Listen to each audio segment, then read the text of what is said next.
Primera de Juan, exactamente, una carta de Juan, que es la primera. Es interesante, hermanos, que Juan haya escrito 3 cartas, un evangelio, o el evangelio, y el Apocalipsis. Creo que es el segundo, después de Pablo, que escribe más que cualquier otro. Entonces, las 3 cartas, el Apocalipsis y el evangelio de Juan. Es interesante. Y en el evangelio de Juan y en las cartas, algo caracteriza a Juan. ¿Cómo se le denomina a Juan? ¿Cómo se le conoce a Juan? ¿El qué? El teólogo, sí es cierto, también se le conoce como el teólogo, sí es cierto. El Juan tiene cuando leemos el evangelio de Juan, una teología profunda. Yo no sé, a mí cuando yo empezaba a leer la Biblia, me recomendaron que leyera el evangelio de Juan.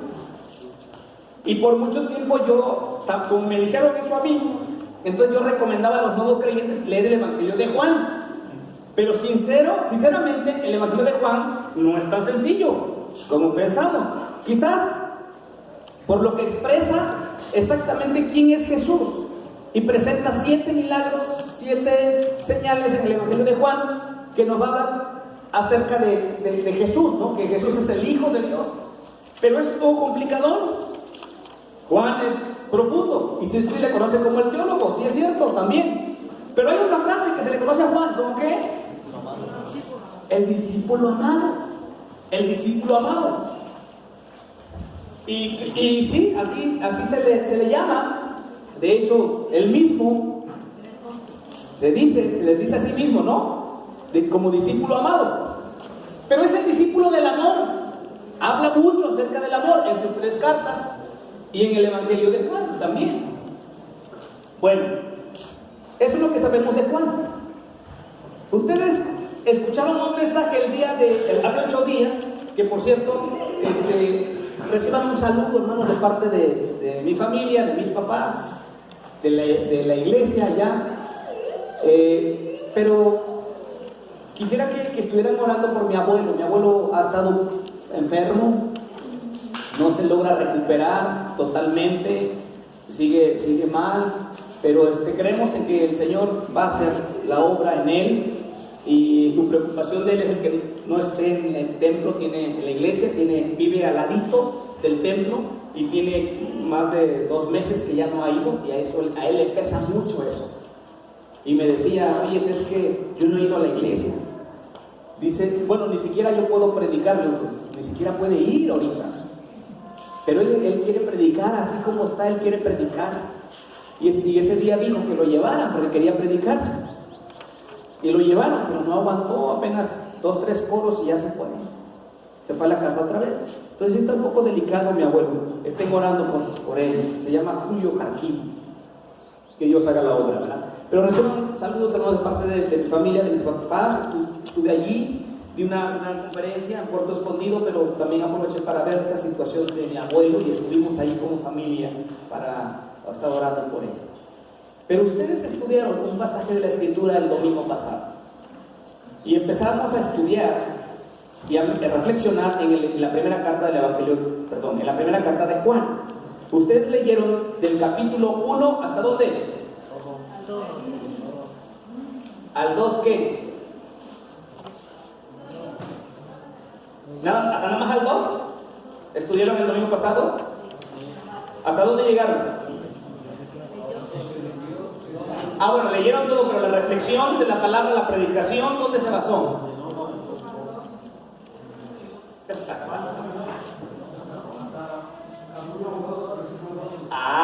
Ya ven que los demás no pusieron atención. Yo decía, si alguien no dice nada, entonces le voy a preguntar al hermano Rafael, pero ya lo dijo el hermano Saúl, dijo del 1 al 2.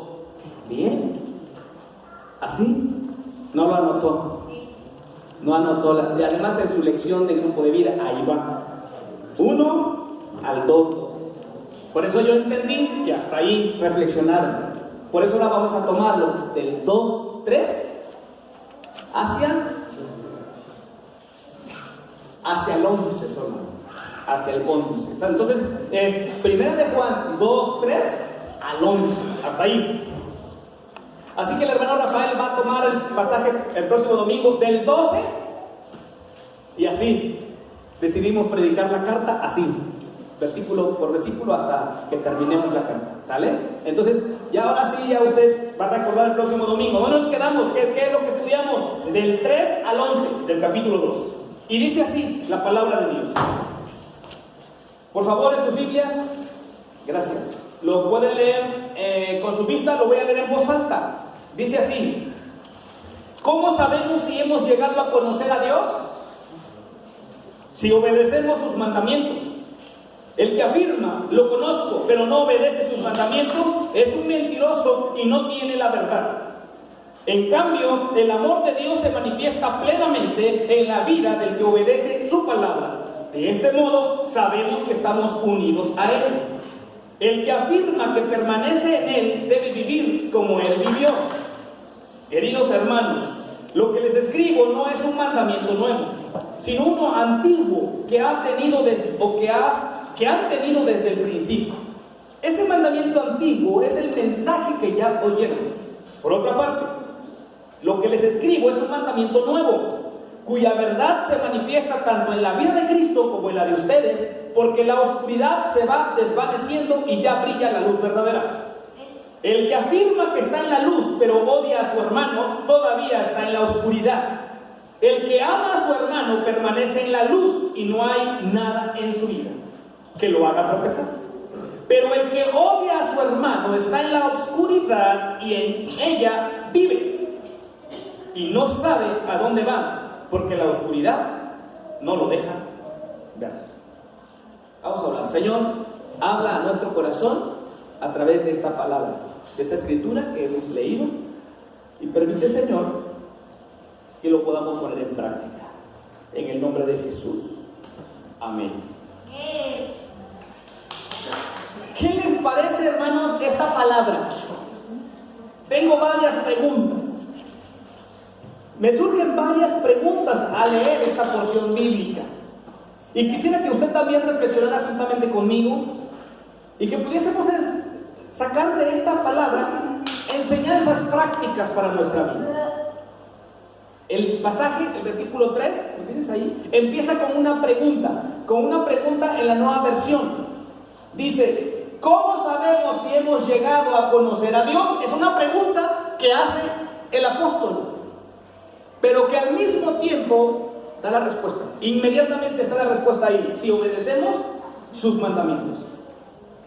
El pasaje que hoy estudiamos es una extensión del tema ya desarrollado en los versículos anteriores, el que ya estudiamos el domingo pasado, el cual expone acerca de la permanencia del cristiano en su buena relación con Dios. Ahora, Juan ha hecho hincapié en que la buena relación con Dios produce una vida transparente que rompe con la esclavitud del pecado. Eso es lo que ha dicho antes.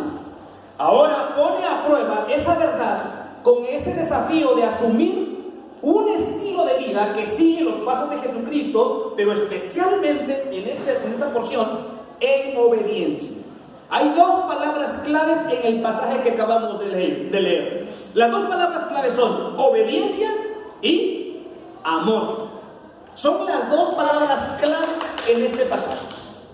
Si tuviera un título el sermón, podríamos ponerle como título así: evidencias de una buena relación con Dios. Evidencias de una buena relación con Dios. Podríamos también llamarle de la siguiente manera, si usted gusta algún otro título: evidencias de una verdadera conversión. Podría ser.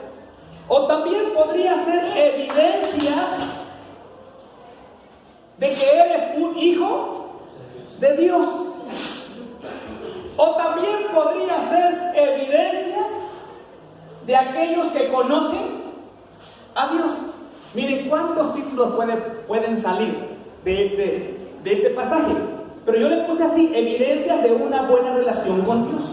¿Sabe por qué? Porque todos los que estamos aquí, de una u otra manera tenemos una relación con Dios. Quizás algunos una relación seria, es decir, ya se han comprometido con Cristo. Han entregado su vida a Jesús. Es más, hace 15 días algunos se bautizaron. Eso indica que hicieron un compromiso con Dios de seguirle todo el resto de su vida. Y lo evidenciaron a través del bautismo. Pero quizás algunos otros de vez en cuando platican con Dios. Quizás algunos otros de vez en cuando escuchan la voz de Dios a través de su palabra. Y quizás algunos dicen, no, pues yo sí hablo todos los días con el Señor, Él es mi amigo, todos los días hablo con Él, qué bueno. Quizás otros dirán, ¿sabe qué, hermano? Yo no he faltado a ningún culto aquí de este año que 2018. Siempre estoy leyendo, es más, me sé muchos versículos de memoria. Es más, en este mes me aprendí 10 versículos de memoria. Gloria a Dios por eso. Ok, pero Juan dice, está bien si tú dices que tienes relación con Dios, si tú dices que eres un cristiano, si tú dices que te has convertido, si tú dices que conoces a Dios, está bien. Quiero evidencias, dice Juan. Hay que mostrar las evidencias, dice Juan. Si tú dices que conoces a Dios, entonces muestra tus evidencias. Y ese es el punto aquí, hermanos. Si nosotros decimos que conocemos a Dios, si nosotros decimos que hemos hecho un compromiso con Dios, si nosotros decimos que hemos recibido a Jesús en nuestro corazón, si nosotros decimos que nos hemos comprometido con Cristo, entonces, por lo menos, debe haber 2 evidencias del que aparece aquí en el texto. 2 evidencias muy claras de lo que significa tener una comunión con Dios, de lo que significa tener una relación con Dios, de lo que significa conocer a Dios. Evidencias. Fíjense que Juan es así, de hecho así empieza. El capítulo 1 empieza así, lo que hemos visto. Así dice, ¿verdad? Lo que hemos visto, lo que palparon. Miren, así dice, lo que ha sido desde el principio, lo que hemos oído, lo que hemos visto con nuestros propios ojos, lo que hemos contemplado, lo que hemos tocado con las manos. Miren lo que hace Juan. Juan es alguien que está enfatizando algo, realidades, que se vea. Dice Juan, yo he tenido una experiencia, todos hemos tenido una experiencia, hemos visto, hemos tocado a Jesús, hemos tenido una relación con Él. ¿A Juan le gusta eso? El asunto de la experiencia. Quizás por eso se acercaba y se recostaba al pecho de Jesús. ¿Se acuerdan que era Él? El que se recostaba al pecho de Jesús, el que estaba ahí muy cerquita de Jesús. Le encantaba estar con Jesús. Entonces aquí está diciendo, si tú conoces a Dios, si tú tienes una relación con Él, dice Juan, debe evidenciarse.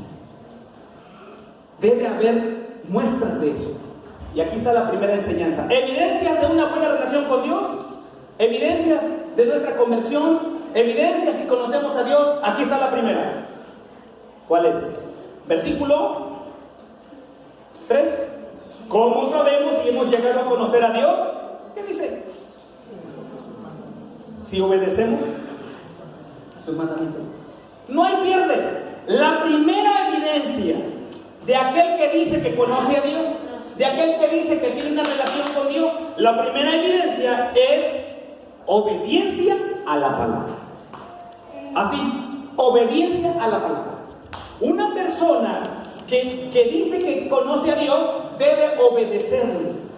Juan dice que el verdadero conocimiento de Dios debe afectar nuestra vida de una manera positiva.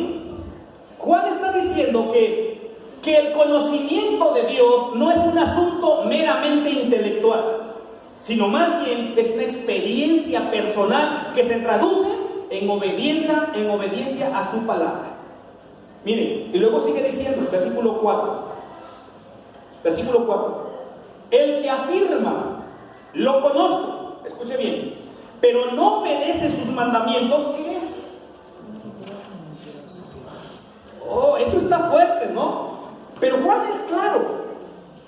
Fíjense que para Juan no hay cosas a medias. Para Juan no hay cosas a medias, porque más adelante va a decir obscuridad o luz, muerte o vida, luz o tinieblas. Él es bien tajante en ese sentido. Por eso el versículo dice: el que afirma que lo conozco, pero no obedece sus mandamientos, es un mentiroso y no tiene la verdad. Así de sencillo. Por eso, mis amados hermanos, quien dice que cree en el Señor, quien dice que busca a Dios, quien dice que tiene comunión con Dios, la primera evidencia es un deseo de obedecer la palabra. Es cierto, hermano, no podemos ser obedientes de una manera perfecta. No podemos ser, quizás podríamos decirlo así, perfectamente obedientes. Creo que sí, se podría decir así. No podemos ser perfectamente obedientes, pero ¿sabe qué? Sí podemos ser sinceramente obedientes. ¿Tiene sentido eso? Lo repito. Quizás no podemos ser perfectamente obedientes, pero sí sinceramente obedientes. ¿Captó la idea? ¿Usted qué es? ¿Perfectamente obediente o sinceramente obediente? Aquí está el punto, hermanos. ¿Qué tan sinceros somos? ¿Qué tan sinceros somos en este aspecto de la obediencia? En otras palabras, hermanos, ¿cuánto usted se está esforzando por ser obediente a los mandamientos del Señor? ¿Cuánto usted se está esforzando por ser obediente para obedecer al Señor? Miren, hermanos, Juan plantea con toda claridad cómo sabemos que amamos a Dios o que lo conocemos. Y él observa que no es suficiente decir o afirmar que lo conocemos. Dice el texto, o dice la palabra, que es necesario que lo demostremos. En otras palabras, no es suficiente decir, es necesario hacer. De acuerdo al pasaje que estamos estudiando, hermanos, la manera de demostrar que conocemos a Dios es mediante la obediencia a las exigencias de Dios. Es mediante la obediencia de los mandamientos del Señor. Conocer a Dios, entonces, es experimentarlo. Y es devolverle ese amor mediante la obediencia de su palabra.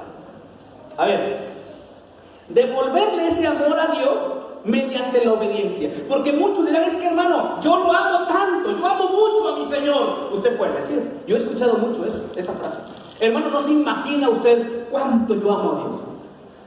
Está bien, pero desde esta perspectiva, ese amor se manifiesta en la obediencia. Entonces, cuando aquí le decimos: hermanos, ¿sabe qué? ¿Puede usted discipular a fulano de tal? Y usted dice: no, hermano, no tengo tiempo. Si es el domingo después del culto, sí, pero antes no. Pero usted ama mucho al Señor. Hermano, ¿qué le parece si vamos a hacer una visita a las familias nuevas que se convirtieron hace 2 semanas? ¿Cuántos van? Me dice usted quiénes son y yo voy cuando pueda. ¿Dónde se manifiesta tu amor a Dios? Dice Juan que en la obediencia. Es clave eso, hermanos. Conocer a Dios es experimentarlo. La obediencia tiene que ser práctica en nuestra vida. La obediencia a la palabra de Dios, hermanos, evidencia nuestra buena relación con Él, o evidencia nuestra buena relación con Él. En realidad, la afirmación que está allí, el versículo 3 o el 4, el que afirma lo conozco pero no obedece sus mandamientos, es un mentiroso. Juan es bien tajante en este asunto. Es mentiroso, dice. ¿Y sabe por qué? Porque hace todo lo contrario. Ahora, escuche bien algo que voy a decir. A veces, como cristianos, creemos que repetir, memorizar textos bíblicos, verdades bíblicas, hace que una persona quizás tenga una buena comunión con Dios. A veces pensamos que si una persona ha memorizado, si un cristiano ha memorizado muchos textos bíblicos y se acuerda de las citas exactamente, pues ese es un verdadero cristiano. ¿Saben? ¿No? Desde la perspectiva de Juan, no. Lo importante aquí, desde la perspectiva de Juan, no es el conocimiento, no es la repetición de la palabra, no es el el saber mucho de Dios no es eso. ¿Sabe cuál es? Es la obediencia. Aquel conocimiento que se traduce en práctica. Ahora, yo estoy bien seguro que usted y yo conocemos muchos textos bíblicos. Muchos textos bíblicos. La pregunta es, ¿cuántos de esos textos bíblicos usted obedece? A ver, mencióneme un mandamiento de la palabra, un mandamiento del Señor. Uno. De esta fila, un mandamiento. No matarás. Ok. ¿Sabe qué?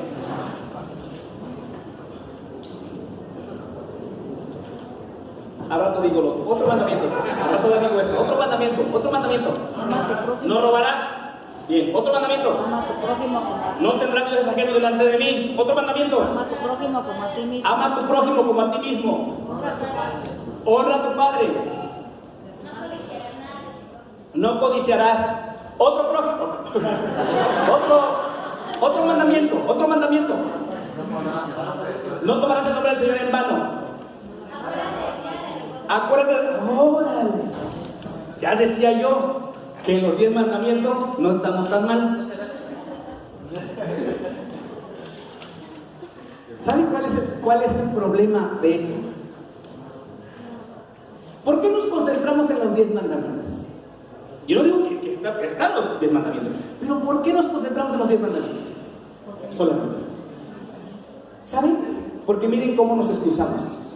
Vamos, el primer mandamiento que citó Uriel fue: no matarás. Entonces usted dice: yo estoy libre de eso.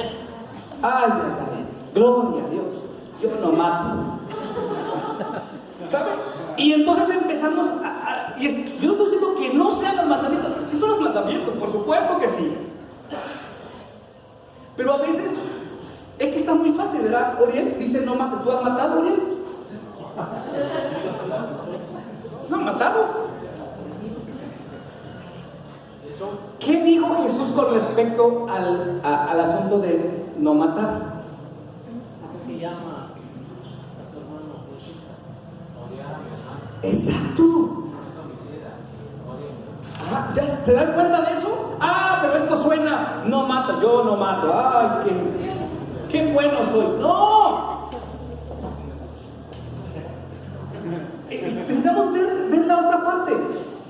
Por eso en un ratito más mencionaré eso, acerca de que dijo Juan, que el mandamiento de amar era viejo, era antiguo y a la vez era nuevo.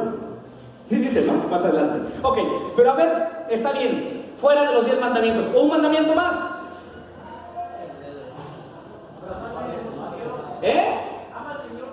Bueno, ahí te resume todos los 10 mandamientos, pero fuera de esos, otros mandamientos. Pero están dentro de los mandamientos, fuera de los 10 mandamientos. ¿Saben? Por eso no los obedecemos, porque no lo sabemos. Y de hacer discípulos, otro mandamiento, otro mandato del Señor, otro. Esfuérzate y sé valiente, otro mandato. No pongas a posar al güey que trilla. Está bien, dice, está bien. Sí, ahí está, no hagas esto. Ok, otro mandamiento de la palabra. Otro. Deleítate. Orar unos por otros, oren unos por los otros. ¿No es un mandamiento? Claro que sí. Deleítate. Deleítate a sí mismo en el Señor. ¿No es otro mandamiento? Otro. Bendice, alma mía, al Señor. Orar sin cesar. Orar sin cesar. Dar gracias. Son mandamientos. Pero como eso sí nos toca a nosotros. Honra al Señor con las primicias de todos tus frutos. Honra.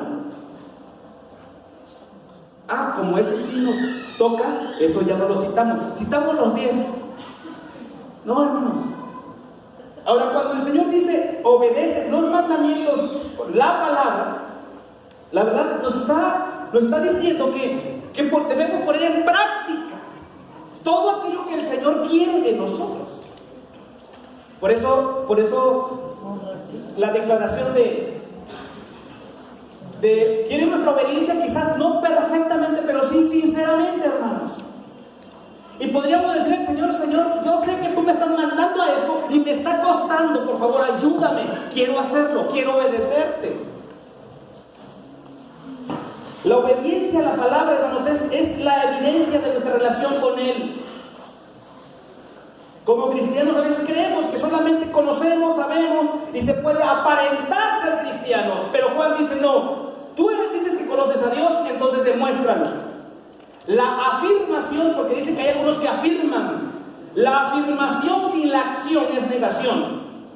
Debe haber coherencia entre los dichos y los hechos, entre la afirmación y la acción. De lo contrario, hay negación de la fe. El testimonio mediante la conducta es reafirmación de la obediencia. Entonces el seguimiento a Cristo, hermanos, es la evidencia de nuestra relación con Dios. Pero el cristiano no solamente afirma que sigue a Cristo, sino obedece sus mandamientos.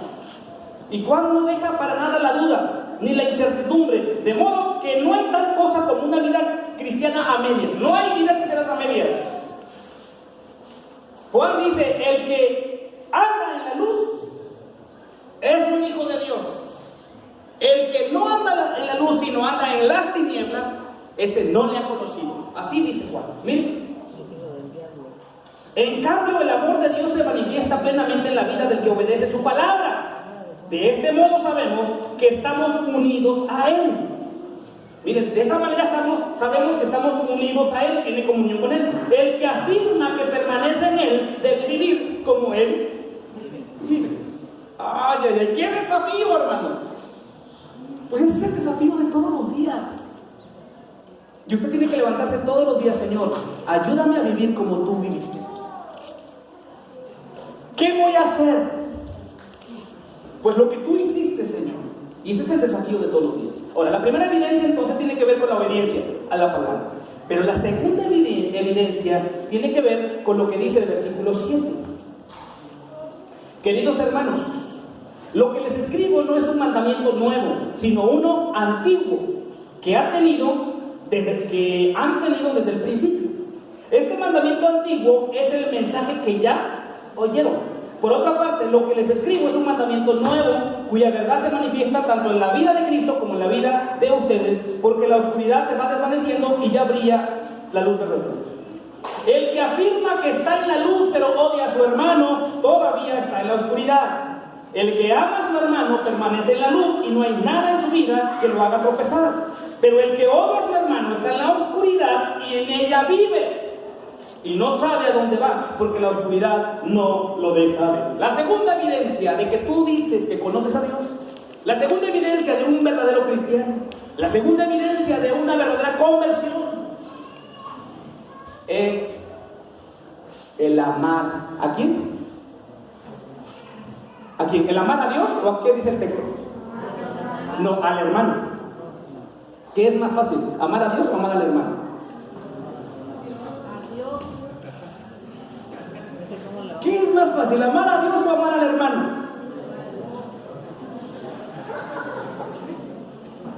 ¿Saben que ese es otro problema que tiene el cristiano? Porque dice: no, yo a Dios sí lo amo. Yo no, si usted supiera, hermano, mi amor que tengo por Dios. ¿Y el que tiene usted a su lado? ¿Y el que tiene al lado? ¿Y a su vecino? ¿Y al compañero de escuela? Y por eso más adelante dice que cómo es posible que dices que amas a Dios que no lo ves, pero al que lo miras todos los días no lo amas. ¿Cómo es posible? Es una incongruencia. O sea, desde la perspectiva de Dios, hermanos, es más fácil amar al hermano que tienes ahí, que lo miras todos los días, a que me ames a mí que no me miras, dice el Señor. Entonces, la evidencia del conocimiento de Dios, de que si decimos que conocemos a Dios, aquí está: ama a tu hermano. Ahora surge una pregunta, porque aquí Juan lo hace de una manera positiva y lo hace de una manera negativa. Primero dice: el que odia a su hermano.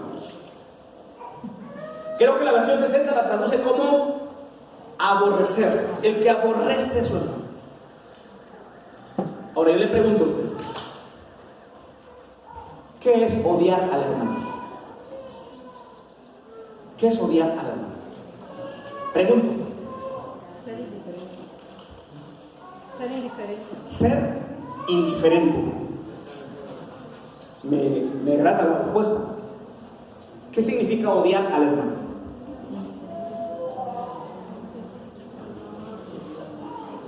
O ser inconsciente también. Juzgarlo. Bueno, Ser inconsciente con el hermano. ser inconsciente. ¿Ok? Criticarlo. Criticarlo. Ser intolerante. Porque dice que el que odia a su hermano, solo que Juan ya no dice más bajito qué significa eso. Aunque lo va a decir en otras partes de la escritura, incluso creo que en su evangelio lo dice. Pero ¿qué es odiarlo? Porque siempre nos decimos que es amarlo, ¿no? Y alguien me contestó en la aurora, odiarlo es lo contrario de amarlo, ¿no? Y es correcto, ¿no? O sea, ¿qué es odiarlo? No amarlo, ¿no? Es cierto. Pero a veces pensamos y decimos, es que yo no tengo nada en contra de nadie, por lo tanto yo no odio a nadie. ¿Puedes tú decir eso? Por ejemplo, ¿recuerda usted en el pasado a alguien que me odió mucho? Ese asunto de odiarlo lleva a la idea de desearle un mal. O sea, sí es cierto. Ajá, sí, le hace, obviamente le hace, pero el punto está en que lo desee, solamente con que lo desee. Ahora, eche su cabecita a reflexionar a alguien en el pasado.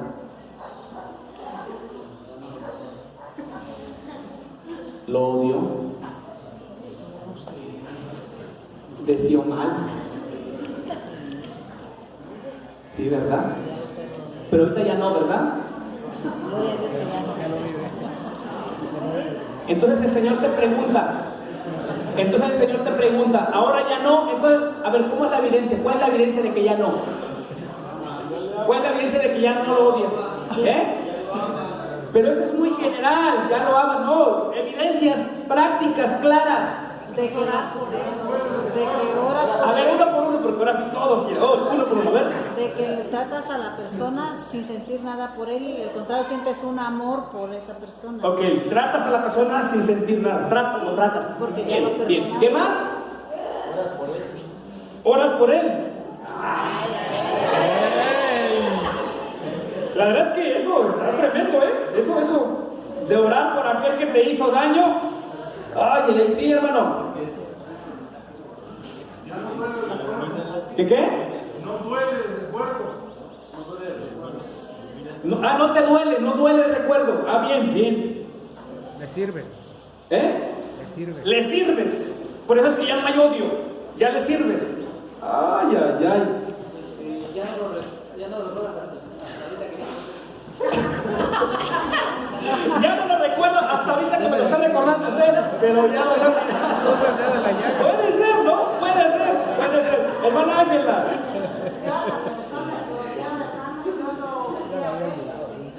En verdad, ahí está algo práctico.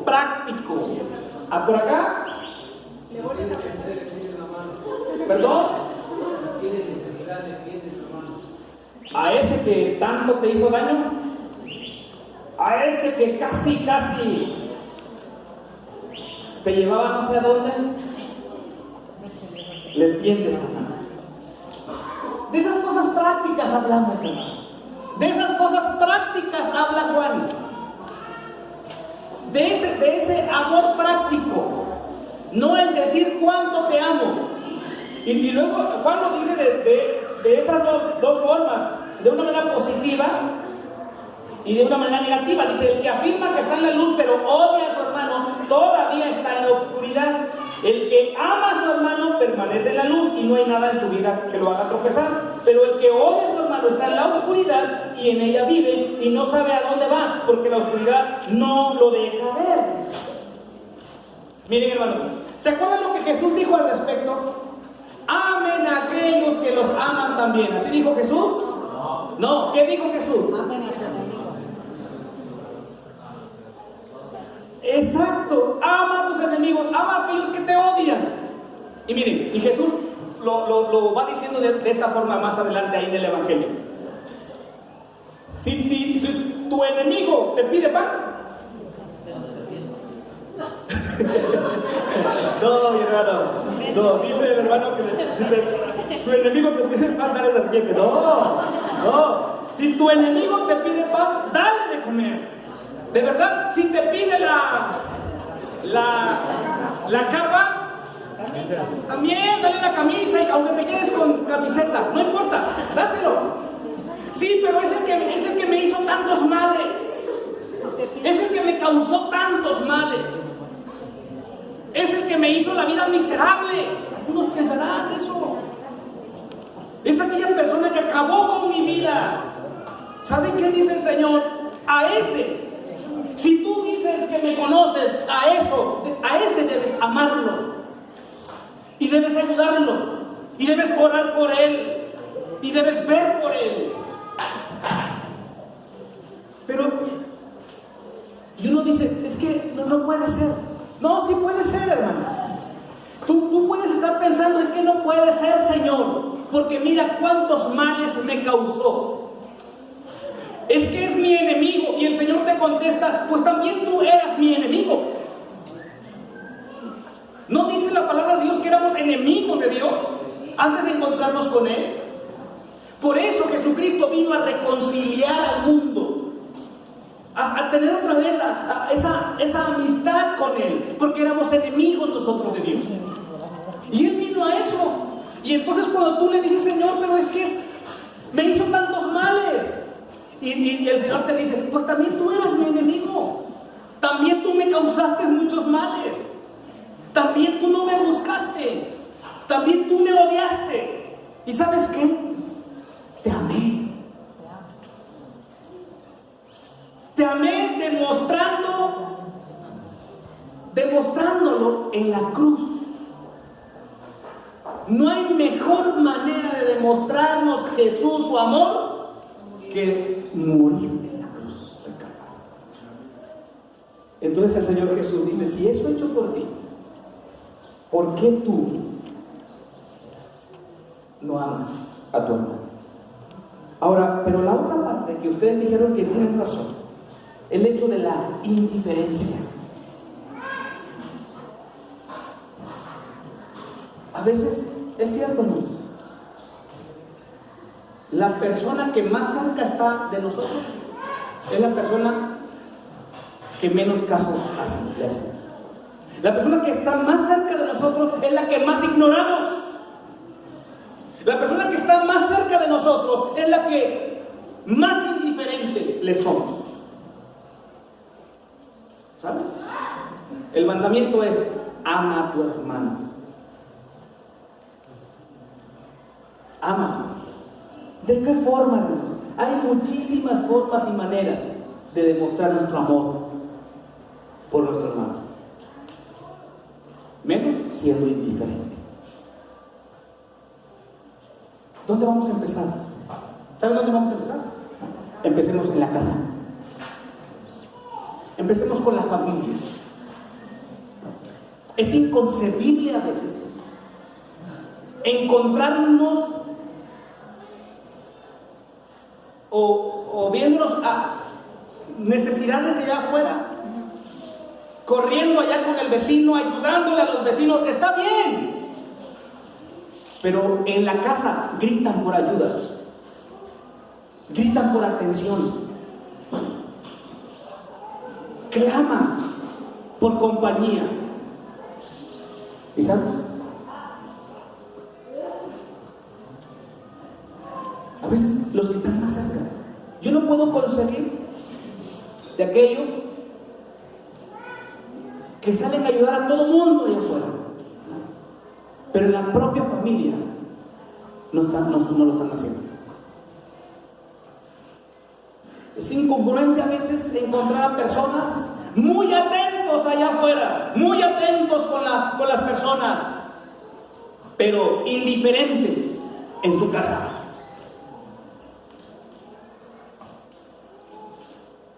Piensa en eso. ¿De qué manera estamos amando? Ama a tu hermano. El amor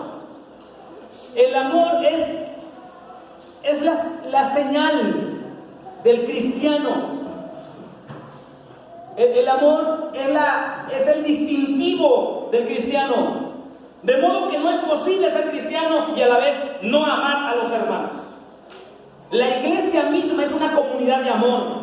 Y el cristiano debe ser conocido porque ama a sus hermanos. Así que el amor no es una opción en la vida cristiana. El amor es un deber hacia los hermanos. El amor dice que si el cristiano tiene una deuda, la única deuda que debe tener es el amar. Debemos amar. El amor no es una opción, hermanos, es un deber. Amemos. El amor verdadero implica incluso sacrificio de la vida. Claro que amar a quien nos ama es bien sencillo. Amar a aquellos quienes nos aman es bien fácil. Amar a aquellos a quienes nos caen bien, eso es bien sencillo. Amar a aquellos que son difíciles es otra cosa. De eso habla. Ama a tu hermano. ¿De qué manera? ¿De qué forma? Yo creo, hermanos, que como iglesia, como comunidad, se necesita ese amor más práctico, hermanos. Más práctico. Y no tiene usted que publicarlo. Usted no tiene que decirle a todo el mundo lo que está haciendo. Pero que se vea. Hace unas semanas visité a alguien con mucha necesidad, con mucho problema, mucha dificultad. Y me dio muchísimo gusto. Cuando yo llego y oro por esa persona y hago algo por ella, me dice, gracias. Fíjese que fulano de tal ya vino y oró por mí. Yo tenía duda de dónde sería quien vino, quién sería. No me arriesgué a preguntar. Le dije, qué bueno, que ya vino alguien. Sí, ya vino alguien. Vive cerca de alguna otra iglesia que está ahí. Yo dije, capaz alguien de la otra iglesia vino. Y yo tenía esa duda, yo quería saber, ¿será que alguien de mi iglesia, de los hermanos, vino? Y tenía dudas. ¿Y qué creen? Luego salí de dudas en un ratito, en el diálogo, en la plática. Alguien había ido de aquí, de nuestra iglesia, fue a ver. Gloria a Dios por eso. Yo me sentí, qué padre, qué bien, qué bueno, qué bueno. Alguien lo hizo, alguien vino. Pero ¿qué creen? Otros ni enterados. Y si me entero, yo tengo mis cosas que hacer. Yo tengo mis problemas y mis dificultades. El amor es práctico. El amor tiene pies. El amor tiene manos. El amor abraza.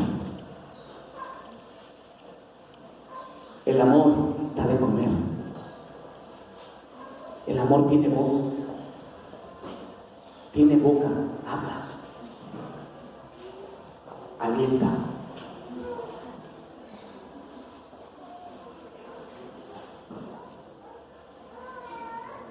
No sé dónde vi un corazón con manos y con pies. Es un logotipo, pero ¿de dónde es?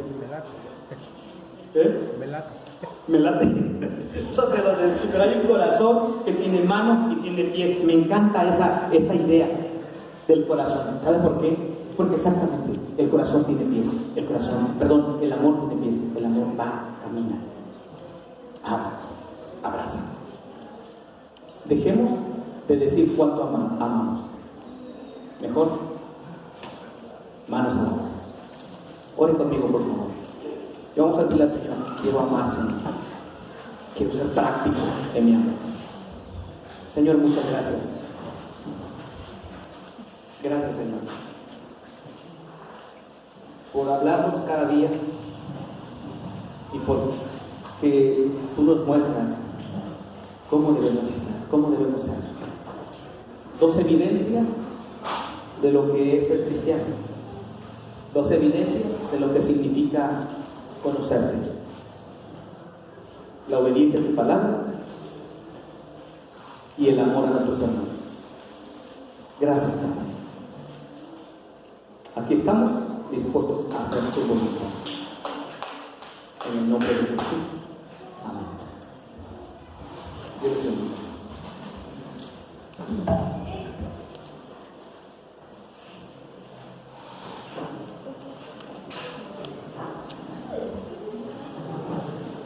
Hermanos, así como hemos adorado a nuestro Dios de muchas maneras desde el inicio del culto, también adoremos a Dios con nuestras ofrendas. Les invito a mis hermanos diáconos que pasen al frente.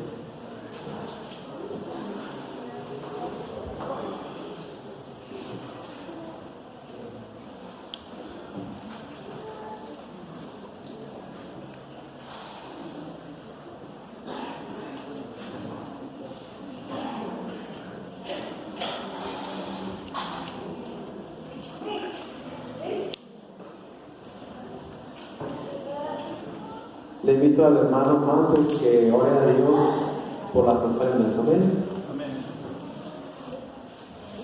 Oremos, hermanos.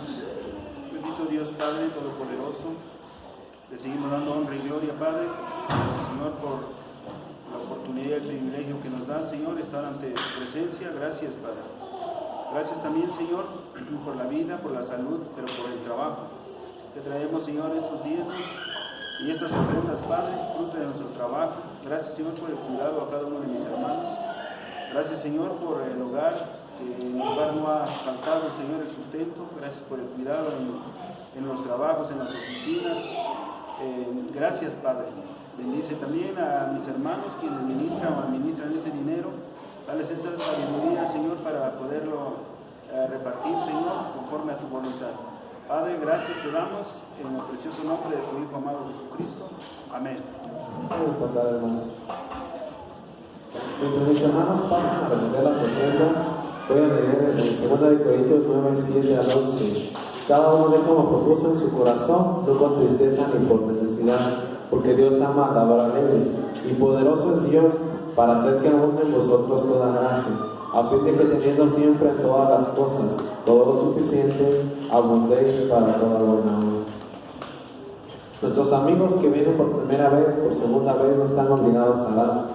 Para nosotros como Iglesia Verdad y Vida es un placer y un privilegio ofrendar a nuestro Dios.